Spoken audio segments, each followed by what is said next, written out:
The first book of Moses, called Genesis. This is the history of creation. Genesis chapter 1. In the beginning, God created the heavens and the earth.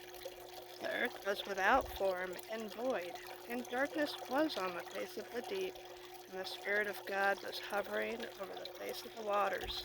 Then God said, "Let there be light," and there was light. And God saw the light, that it was good, and God divided the light from day, and the darkness he called night. So the evening and the morning were the first day. Then God said, "Let there be a firmament in the midst of the waters, and let it divide the waters from the waters." Thus God made the firmament, and divided the waters which were under the firmament from the waters which were above the firmament, and it was so. And God called the firmament heaven.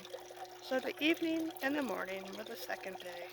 Then God said, "Let the waters under the heavens be gathered together into one place, and let the dry land appear." And it was so. And God called the dry land earth, and the gathering together of the waters he called the seas. And God saw that it was good. Then God said, "Let the earth bring forth grass, the herb that yields seed, and the fruit tree that yields fruit according to its kind, whose seed is in itself on the earth." And it was so. And the earth brought forth grass, the herb that yields seed according to its kind, and the tree that yields fruit, whose seed is in itself according to its kind. And God saw that it was good. So the evening and the morning were the third day. Then God said, "Let there be lights in the firmament of the heavens to divide the day from the night, and let them be for signs and seasons, and for days and years. Let them be for lights in the firmament of the heavens to give light on the earth." And it was so. Then God made two great lights, the greater light to rule the day, and the lesser light to rule the night. He made the stars also. God set them on the firmament of the heavens to give light on the earth, and to rule over the day and over the night, and to divide the light from the darkness. And God saw that it was good. So the evening and the morning were the fourth day. Then God said, "Let the waters abound with an abundance of living creatures, and let birds fly above the earth across the face of the firmament of the heavens." So God created great sea creatures and every living thing that moves, with which the waters abounded, according to their kind, and every winged bird according to its kind. And God saw that it was good.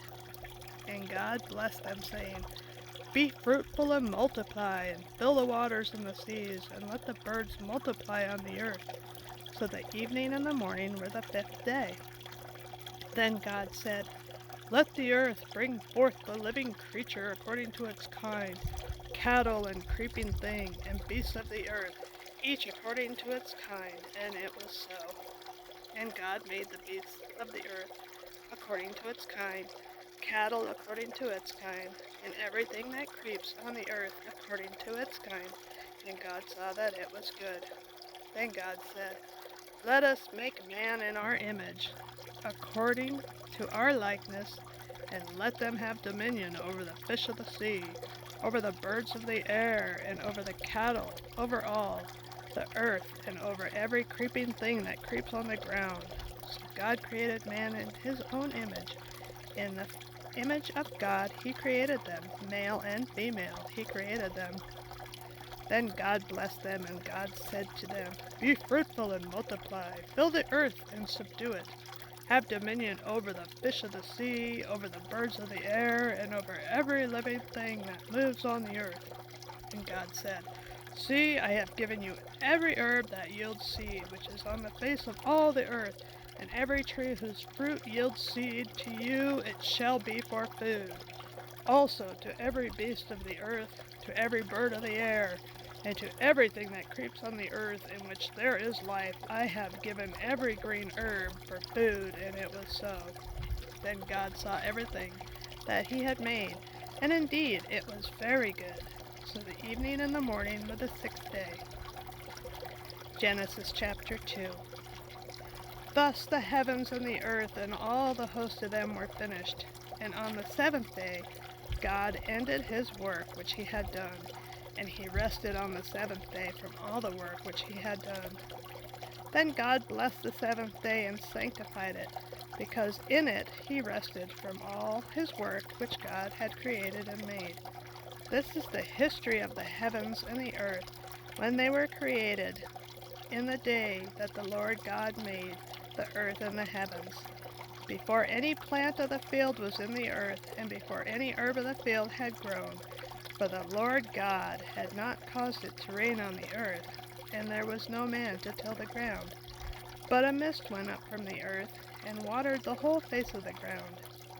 And the Lord God formed man out of the dust of the ground, and breathed into his nostrils the breath of life, and man became a living being. The Lord God planted a garden eastward in Eden, and there he put the man whom he had formed. And out of the ground the Lord God made every tree grow that is pleasant to the sight and good for food. The tree of life was also in the midst of the garden, and the tree of the knowledge of good and evil. Now a river went out of Eden to water the garden, and from there it parted and became 4 riverheads. The name of the first is Pishon. It is the one which skirts the whole land of Havilah, where there is gold, and the gold of that land is good. Bdellium and the onyx stone are there. The name of the second river is Gihon. It is the one which goes around the whole land of Cush. The name of the third river is Hiddekel. It is the one which goes toward the east of Assyria, and the fourth river is the Euphrates. Then the Lord God took the man and put him in the garden of Eden to tend and keep it. And the Lord God commanded to the man, saying, Of every tree of the garden you may freely eat, but of the tree of the knowledge of good and evil you shall not eat, for in the day that you eat of it you shall surely die.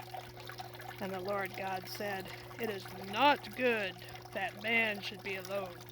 I will make him a helper, comparable to him. Out of the ground the Lord formed every beast of the field and every bird of the air, and brought them to Adam to see what he would call them. And whatever Adam called each living creature, that was its name. So Adam gave names to all the cattle, to the birds of the air, and to every beast of the field. But for Adam there was not found a helper comparable to him. And the Lord God caused a deep sleep to fall on Adam, and he slept, and he took one of his ribs, and closed up the flesh in its place. Then the rib which the Lord had taken from man he made into a woman, and he brought her to the man. And Adam said, This is now bone of my bones, and flesh of my flesh. She shall be called woman, because she was taken out of man. Therefore a man shall leave his father and mother, and be joined to his wife, and they shall become one flesh. And they were both naked, the man and his wife, and were not ashamed.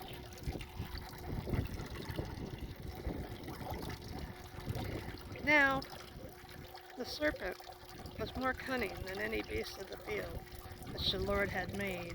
And he said to the woman, Has God indeed said, You shall not eat of every tree of the garden?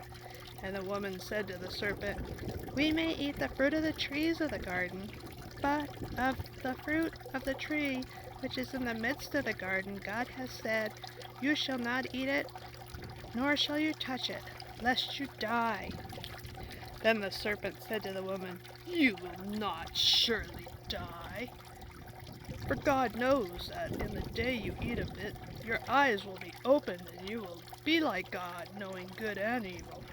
So when the woman saw that the tree was good for food, and it was pleasant to the eyes, and a tree desirable to make one wise, she took of its fruit and ate. She also gave her husband with her, and he ate. Then the eyes of both of them were opened, and they knew that they were naked, And they sewed fig leaves together and made themselves coverings. And they heard the sound of the Lord God walking in the garden in the cool of the day.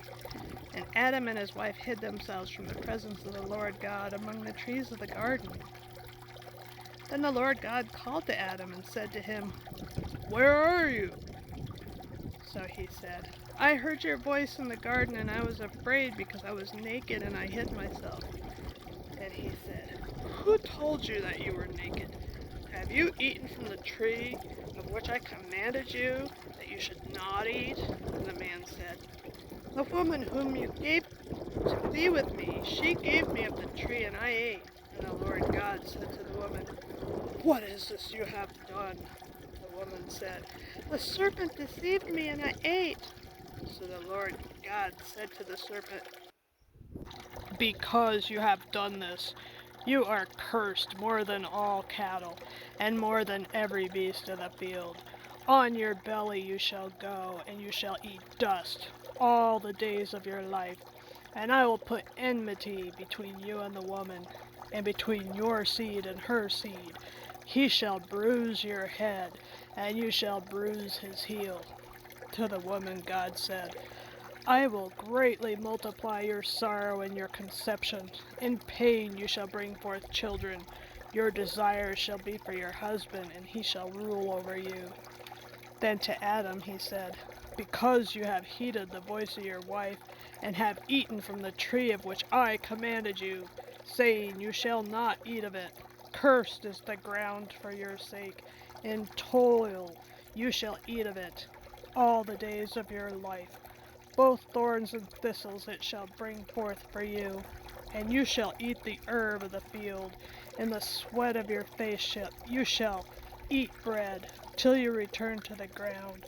For out of it you were taken. For dust you are, and to dust you shall return." And Adam called his wife's name Eve, because she was the mother of all living. Also for Adam and his wife the Lord God made tunics of skin and clothed them.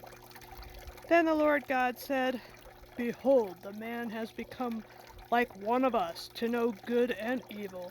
And now, lest he put out his hand and take also of the tree of life and eat and live forever."